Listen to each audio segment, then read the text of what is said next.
Assalamu alaikum. Class 11th, subject physics. Today's topic is Newton's third law of motion. As you know, Newton's first law of motion defines the force. Newton's second law of motion gives us the measure of the force, that means how much change takes place in the state of motion of the object when force acts on it. But what about Newton's third law? It tells us how forces act. So the three laws, from these three laws, we know that first law defines force, second law gives the measure of the force, and third law tells us the way forces act. We will take an example: a nail and hammer. Nail and hammer. See, if you drive a nail into the wall with the help of a hammer, this is a hammer and this is the nail. What do? We push the hammer on the nail and nail gets driven into the wall. So something here we observe that this by hammer is the pusher, and this nail is pushed.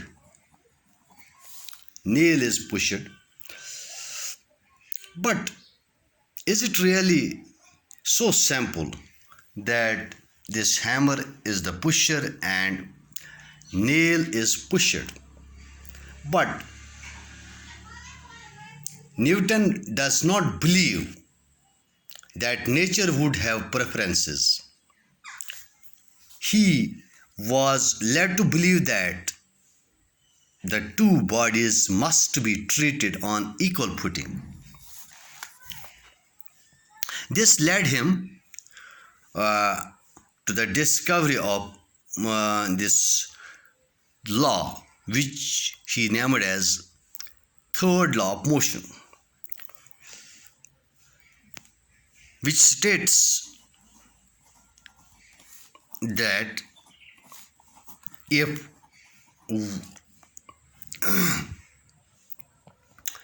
one body exerts a force on second body,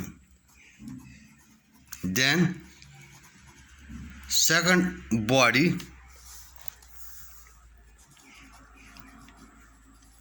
exerts an equal and opposite force on the first body, or in other words, to every action there is an equal and opposite reaction.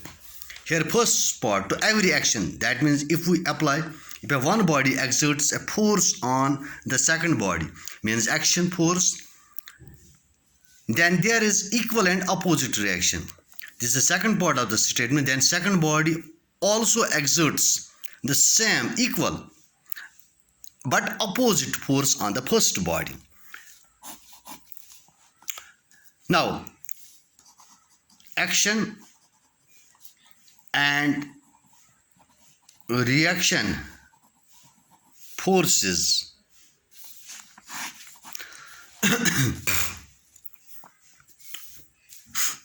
that means if this F12 means force exerted by body 1 on body 2, this is equal to minus times F21 force exerted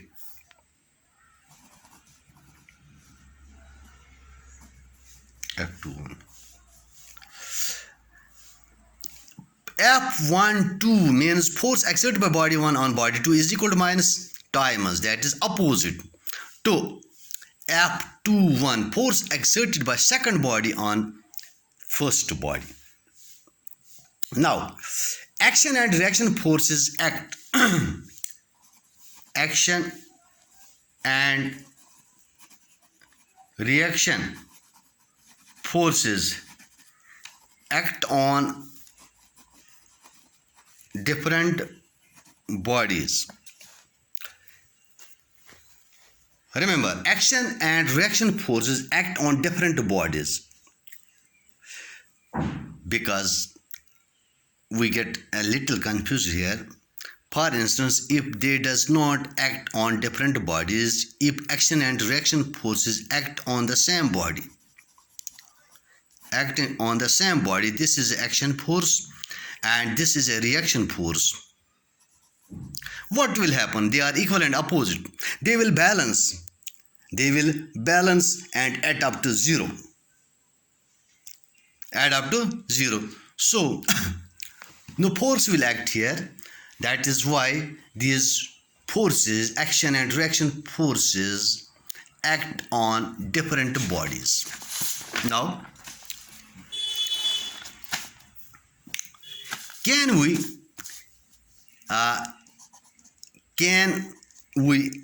apply action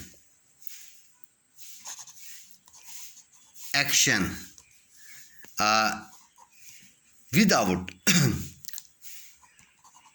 in absence of reaction? We'll see. Can action take place in the absence of reaction? No, it is not possible. You have seen in the tug of war, a rope is held by the two teams in opposite directions.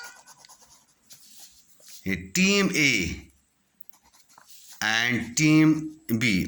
A group of people on this side, on the left side, and group of people on the this on the left side and this on the right side. They pull the rope towards them. This is a game called tug of war. Is it possible that here Team A on the right side can pull this rope if there is no man on this side? Or can they apply force if there is no reaction on this side, no force is acting on this side? Though it is not, it is impossible. That means no action can take place without the reaction. Let us take another example. Let us push the wall. There is a wall. With the help of this hand, what will happen? We with the help of hand we apply force. For instance, F12, this is body 1, this is body 2. F12 on the wall with the help of this hand. But what will happen?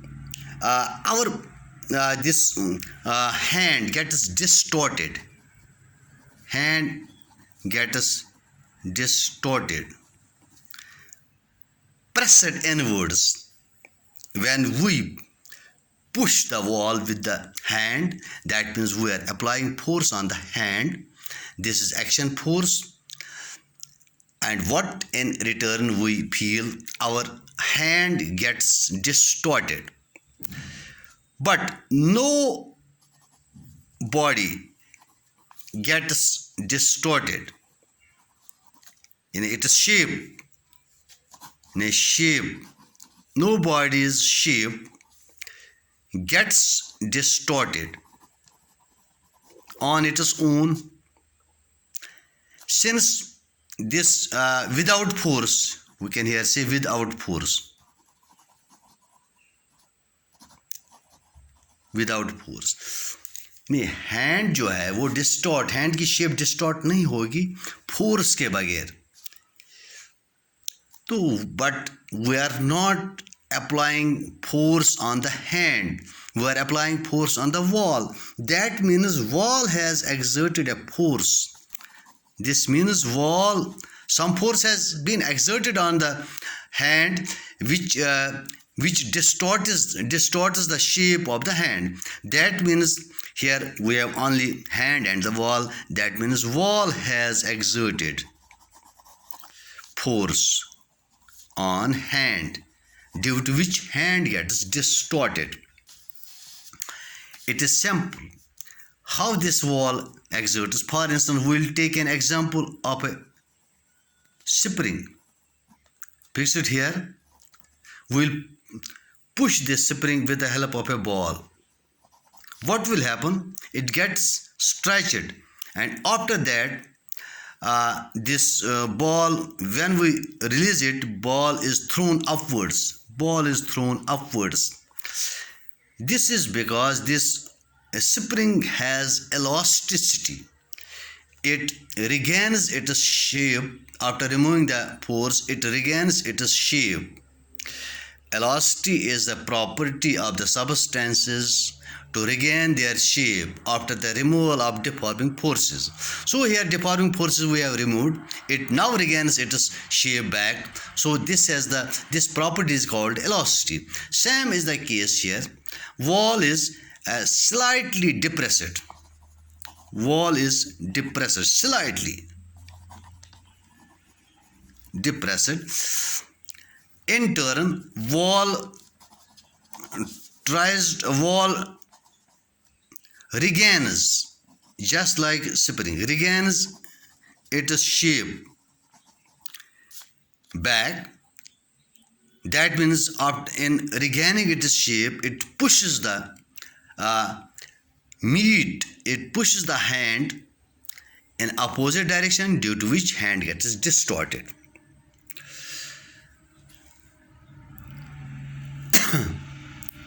And one more example, if we'll see how we walk, what happens when we walk, we apply, our foot pushes the ground backwards,